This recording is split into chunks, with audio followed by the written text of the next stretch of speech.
High সবাইকে, আশা করি সবাই খুব ভালো আছেন। অনেক দিন পর আবার ব্লগ বানানো শুরু করে দিয়েছি আমি।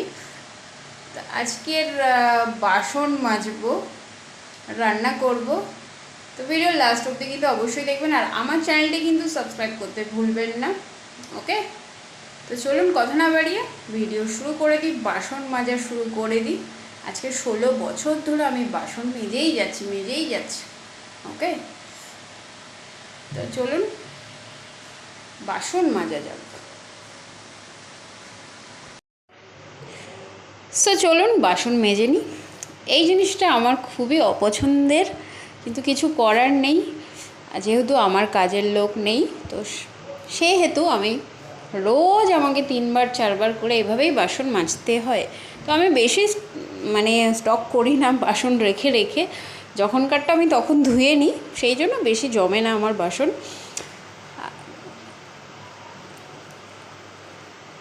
তো ভালো করে বাসনগুলো ধুয়ে নেব আমি, যেটা হয় আর কি, সাইডগুলো একদম ছেটে, তো সেগুলোও ভালো করে পরিষ্কার করে নিই সাথে সাথেই। কারণ পরে করতে হলে ব্যাস তখন আরও বেড়ে যায় কাজ, কারণ শুকিয়ে যায়, তখন ঝামেলা বাড়ে। আর আমাকে পুরো আর্মি ট্রেনিং দেওয়া হয়েছে বিয়ের পর। আমার শাশুড়ি মা আমাকে আর্মিদের মতন ট্রেনিং দিয়েছে, ইনস্ট্যান্ট করতে হবে সব কিছু, আর পরে কিছু করা যাবে না, তো ইনস্ট্যান্ট যা হবে। তো কমপ্লিট হয়ে গেছে আমার বাসন মাজা। ডিম কষা করব, তার জন্য আলুগুলো একটু ভাপিয়ে নেব, তাহলে তাড়াতাড়ি আলুটা সেদ্ধ হয়ে যায় পরে। আর ওই যে ব্যাপারটা হয় না আলুর দমের মতন, সেটা আমার বেশ ভালো লাগে খেতে। তো এখানে আমি নিয়ে নিয়েছি অল্প আদা কুচি আর রসুন, আর ঝালটা কম খাই আমরা, সেই জন্য 2টো কাঁচা লঙ্কা, অল্প পেঁয়াজ দিয়ে ভালো করে পেস্ট করে নেব। তারপরে গরম কড়াইতে তেল দিয়ে পেঁয়াজ ছেড়ে দেব।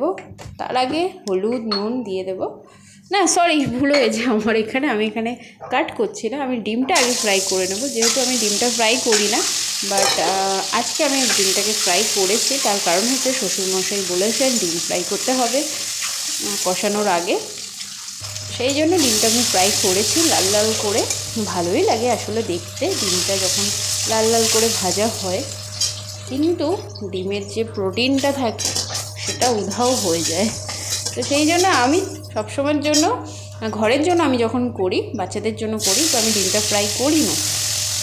ওকে, তো এনিওয়েজ কড়াইতে আমি পেঁয়াজ কুচি আর লঙ্কা আমি দিয়ে দিয়েছি। আগেই আমি বলেছি আমি কাঁচা লঙ্কা দিয়ে রান্না করি, শুকনো লঙ্কাটা আমি অ্যাভয়েড করি, বিশেষ করে আমার ছেলের জন্য। তো কাঁচা লঙ্কার ঝালটাই আমরা খাই। তো লাল লাল করে পেঁয়াজ ভাজা হয়ে গেছে, আর আদা রসুন পেঁয়াজ কাঁচা লঙ্কা একটা দিয়েছিলাম পেস্টের মধ্যে, সেগুলো ভালো করে কষিয়ে নেব। তেল ছাড়লেই জল দিয়ে ঢাকা দিয়ে দেবো। আর ওইদিকে আমার আলু কিন্তু প্রায় 40% বয়েলড হয়ে গেছে। জিরের গুঁড়ো দিলাম আমি, একটু হলুদ গুঁড়ো। প্রচণ্ড বাইরে বৃষ্টি হচ্ছে, আপনারা হয়তো আওয়াজ পাচ্ছেন, ব্যাঙও ডাকছে। তো আমি এভাবেই ভয়েস ডাবিং করি, একটু অ্যাডজাস্ট করে আপনারা দেখবেন ভিডিও আর শুনবেন। তো এবারে আমি আলুগুলোকে দিয়ে দেবো। এই যে আলুর মধ্যে খোসাগুলো থাকে না, আমার ছেলে খেতে চায় না, কিন্তু কিছু করার নেই, তাড়াহুড়োর জন্য অনেক সময় আলুর খোসা থেকে যায়। আমারও পছন্দ হতো না ছোটোবেলায়, তো আমার কিছু কিছু ব্যাপার আমার ছেলের মধ্যে আমি দেখতে পাচ্ছি। তো ভালো করে কষিয়ে নেব, আর তারপরে জল দিয়ে ঢাকা দিয়ে দেব। খুব সিম্পল আমার রান্না, আপনারা অনেকেই জানেন। আর আমি চেষ্টা করি সবসময় তাড়াতাড়ি করে নেওয়ার, আর সাথে সব কাজটাই তো আমাকে করতে হয়, তো কোনো রকম আমি ডিলে করি না। আলু সেদ্ধ হয়ে গেছে, আর ডিমগুলো দিয়ে নামিয়ে নেবো। একটু ঝোল ঝোল করলাম, কারণ শ্বশুরমশাই দুবেলার জন্য খাবেন ডিমের ঝোল আলু। আর ওদিকে আমার ডাল সেদ্ধ হয়ে গেছে, আমি সেদ্ধ করেই রেখেছিলাম ঢাকা দিয়ে, এখন জাস্ট গরম করলাম। ফোড়ন দেব, যেটা আমার ভীষণ পছন্দের একটা ফোড়ন, রসুন ফোড়ন মুসুরির ডালে, দারুণ লাগে খেতে, দারুণ লাগে। একদম ফ্রেশ ব্যাপারটা লাগে। তো এদিকে রান্না হয়ে গেছে, ডিমের ঝোল নামিয়ে নেব। শ্বশুরমশাইয়েরটা আগে আমি সাইড করে নিচ্ছি, কারণ উনি আমাদের অনেক আগেই উনি খেয়ে নেন, তো ওনাকে আমি আগে দিয়ে দিই। কারণ আমার এখনও স্নান বাকি, পুজো দেওয়া বাকি, ছেলেকে স্নান করাবো, তো অনেক কাজ। বেশির আওয়াজ আপনারা আশা করি পাচ্ছেন। ভয়েস ড্রাইভিং এভাবে হয় না, কিন্তু আমি এভাবেই করি, আমার কিছু করার নেই। গরম তাপটা লাগছে মুখে, দারুণ হয়েছে, স্মেলটা জাস্ট ওয়াও। তো নিজের রান্নার নিজেই প্রশংসা আমি করি, কারণ প্রশংসা করার লোকজন খুব কম। জাস্ট মজা করলাম একটু, সবাই প্রশংসা করে। এনিওয়েজ, ডালটা এখন ফোড়ন দেব রসুন দিয়ে।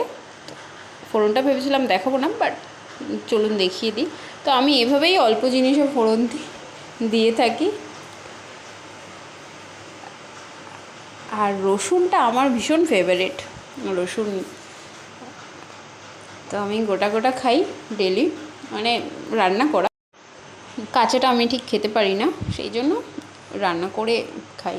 মানে যেই তরকারিগুলোতে রসুন দিই, রসুন বাটা দিই, সেখানে আমি 2-4 কোয়া গোটা গোটা দিয়ে দিই, বেশ ভালো লাগে, একদম বাটারের মতন। এনিওয়েজ, রসুন আমি বেশি মানে ফ্রাই করি না, কালো কালো করে পুড়িয়ে দিই না, আমি জাস্ট ওই 50-60% কুক হয়, তো তখনই আমি ওটাকে ফোড়নে দিয়ে দিই, ডালের মধ্যে দিয়ে ঢাকা দিয়ে দিই। কারণ রসুনের এই ব্যাপারটা, এই যে বিষয়টা হয় না, হোয়াইট হোয়াইট থাকে, এটার স্মেলটা ডালের একদম অন্যরকম লাগে। আপনারাও ট্রাই করবেন, আশা করি অনেকে করেন, তো তারা কমেন্টে জানাবেন। ডালটা এখানে 5 মিনিটের জন্য ফুটতে দেব, যাতে বাকি যে পার্সেন্ট রসুনটা কাঁচা আছে ওটা বয়েলড হয়ে যায়। সো গরমে নাজেহাল হয়ে গেছি, ঘেমে নিয়ে শেষ। তো আজকের ব্লগটি কেমন লাগলো অবশ্যই কিন্তু কমেন্ট বক্সে জানাতে হবে, আর আমার চ্যানেলটি কিন্তু সাবস্ক্রাইব করতে ভুলবেন না। ওকে, সো টাটা সবাইকে।